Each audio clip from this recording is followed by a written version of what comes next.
This is Phil Bell on the Daily Mojo with your morning update.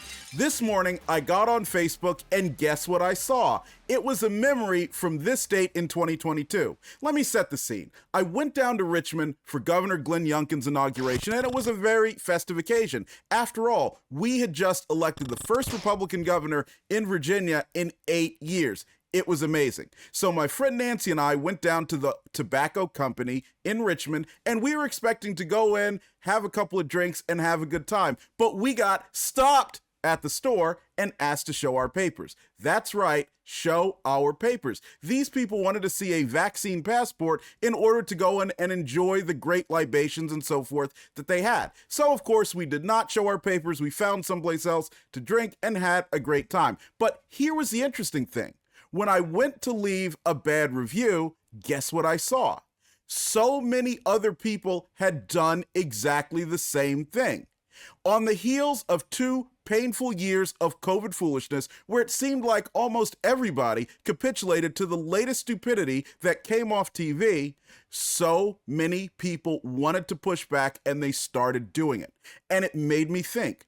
One of the big reasons that we as Americans are living with far less tyranny than we could have been is that a lot of people simply stood up and said no. We said no to things like masks on airplanes. We said no to vaccine passports. We said no to the efforts to take from us our right to be free. And for that, each and every one of you should pat yourself on the back. But I also want you to remember, this is not permanent. Because freedom is a vacuum in authoritarianism, and nature abhors a vacuum. So it is up to each and every one of us to make sure that the vacuum of freedom remains for generations, and centuries to come. Because without it, man is sunk, and this nation, the United States, is the only bulwark against that.